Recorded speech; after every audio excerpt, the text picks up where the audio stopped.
Hello, people of the internet. Once again, I am back after a long time without recording and being hit by a car and getting out of summer school, which is quite nice.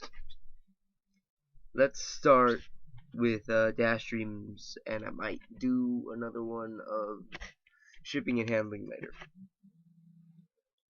Dash rocketed through the trees and down the road. Coming to its mouth, she tilted her wings and shot upward. Her muscles began to burn as her energy dropped. She hadn't eaten a solid meal since her last encounter with the unicorn mare. And no, I don't want to register this laptop yet. Dash forced herself downward at a steady glide.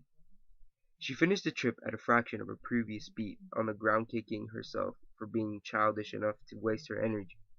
The remainder of the trip would have to be on hoof, slowing her pace dramatically. By the way, if it's a little hard to hear, I got a new laptop, and the way I recorded last time, I don't know if it's gonna be the same or if this is gonna sound differently. But yeah, that's how it goes. First food, then Scootloo. No prob. Guess I'll blame myself later. She reassured herself, knowing it would be a long trip, but well worth if she was able to make up to the filly. And by the way, my voice is a little cracky. It's like early in the morning. I'm tired. So tired. Anyways, the remainder of the day had been spent on the ground. Rainbow Dash's energy was nearly at its limit by the time she entered the prominent inner city. Once again, she was surrounded by the hues of gray and red brick. Finding the younger Pegasus hadn't been easy before, but at least this time she may be able to recall where Scootloo was staying. Turning east, she set off down the road. Food could wait a little longer if it meant a head start. A curtain of sunshine fell into the main room of the apartment, its rays shining through the narrow streets. One blade of light crossed across Scootaloo's face, shaking her from another night of light sleep, filled with dreams of Rainbow Dash and flying. She shook the fog from her head and reminisced momentarily at her dreams before they could fade further. Only moments later, she heard. She heard the shuffling of feathers and a yawn as the sun continued its path through the room, waking the larger fire maned Pegasus guest. Vinyl was immune to the solar assault, thanks to her dark sunglasses she had not removed since meeting the filly. Come on, V, get up. Spitfire prodded. Oh, that's not the right voice. I'm not gonna do it right now. My throat's too grainy. Spitfire prodded at the white unicorn with a forehoof. To no avail. Let out a defeated huff. She casually walked out the room. Scootaloo sat quietly on the couch. Spitfire returned with the cup in her hoof, approaching the unicorn once more with it. Scootaloo watched in awe as forgot to scroll down. As the famed Pegasus casually tipped the glass, and its cold contents came spilling out as the mare's below's head. Out at the mare below's head. Okay, that was hard for me to read for some reason. Only to be stopped by a colorful barrier of magic. The cold water was formed into a floating ball of by the energy. Gosh, I can't read. I knew you were faking it, lazy, Spitfire said to the DJ as she sat up. Hey, with your snoring, who's to say I don't deserve a little extra time? She casually replied, sipping casually from the captured liquid sphere. That's pretty cool, man. Like, I can imagine, like, that's a new way to drink stuff. You, like, hold it up in the air and you bring it close to your face and you're like, that reminds me of Bug's Life it was when that water fell and then they're, like, drinking it. That'd be so legit, man. The older Pegasus rolled her eyes and gave Scootaloo a smile, noticing the filly was fully awake. Rough night? She asked, noticing the way Scootaloo seemed to be lost in thought. At the question, the latter simply turned and looked out the window briefly, lost in thoughts of the past week. Spitfire nodded and left the filly to her thoughts.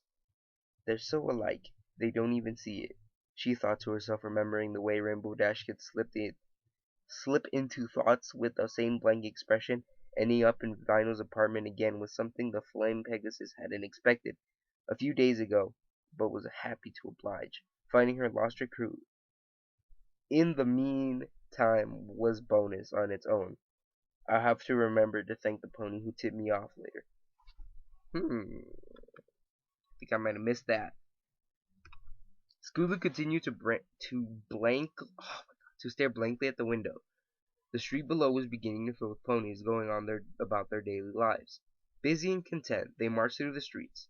She watched them for a while before returning to the remnants of her dreams. A rainbow mane and a cerulean blue sky. The mismatched trio of ponies continued their journey through the busy city. Having no current duties, the group was free to wander aimlessly at their will. Scoodloo has since grown used to the freedom I can't read, as well as Vinyl's tendencies to take the most random path possible through the city. Decided it was best to simply keep pace with Spitfire, who was better able to read the DJ. Hey, Spitfire, Scootaloo looked up at the Wonderbolt as they walked. Vinyl continued to not notice and nod her head to the beat that escaped the ears of others.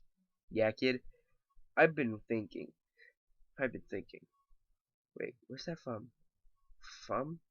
Really? Like, I've been thinking. That's gonna bother me. Do you think you can do me a favor?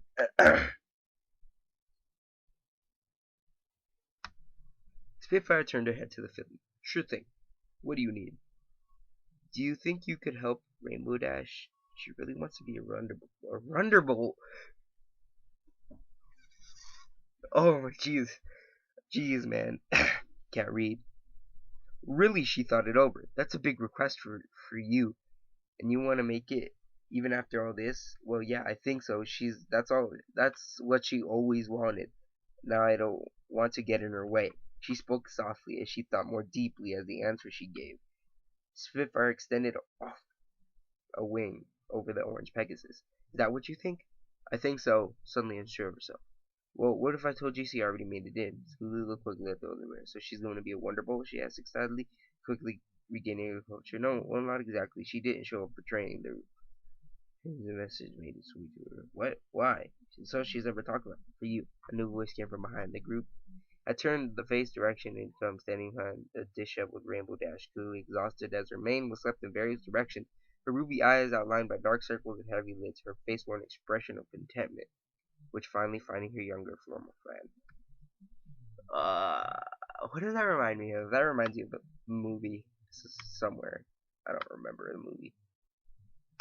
Scootaloo froze at the sight, trying to piece the last words she had heard together. For you. Oh, my throat. My back.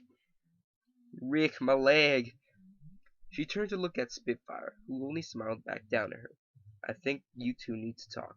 We'll be back. Dark, dark, dark.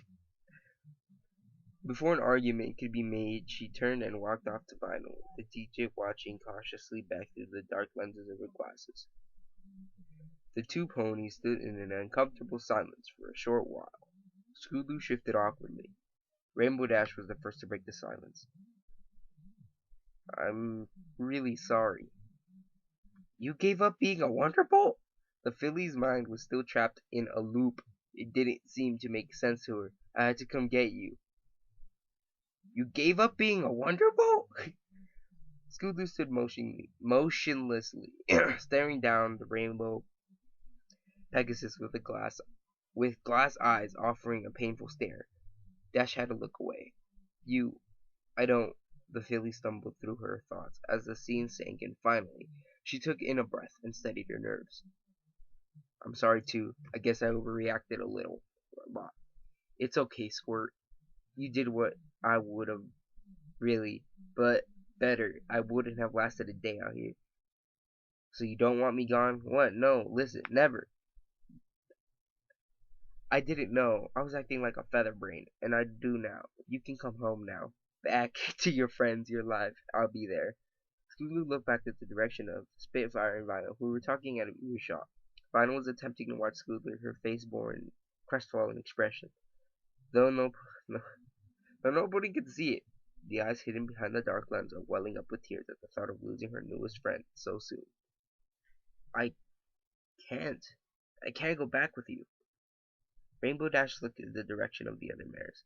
The air took a sudden icy bite, causing Dash to shiver.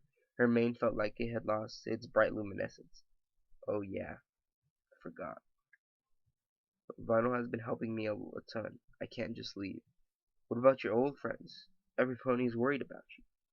Scootaloo let out a frustrated huff. Why does this have to be so hard? She nearly screamed in her mind. Just wait a sec. With that, the orange filly buzzed over to the other mares. Rainbow Dash waited impatiently as they talked. Scootaloo appeared to be asking one a flurry of questions which received mixed nods and inaudible responses. Towards the end, noticed the white DJ watching her closely, her sunglasses giving no positive read of emotion. Dash stared back, but made no effort to move or question it as the younger Pegasus continued talking. She could only wait for Scootaloo to return for a proper explanation. For now, waiting was the only option.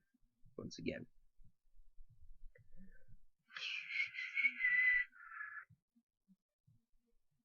Jazz festivals.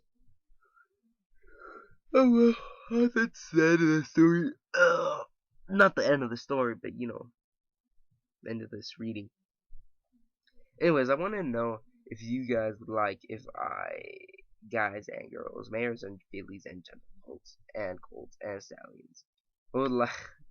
I always forget like that stuff. Anyways, if you would like if I did a playthrough of Slender, just because I don't know, I don't have a lot of stuff to record. Would it be okay with you guys if I did a recording of Slender? Just for the hell of it. And probably shit my pants. Because I played like a little bit, but nothing really happened. I don't know if my game glitched. I went through all 8 pages, didn't see them once. So I just wanted to know if you guys would like if I did that or not. Anyways, have a good day, night, and I'll see you as soon as I have the time. Goodbye, people of the internet. I will see you again. Stop.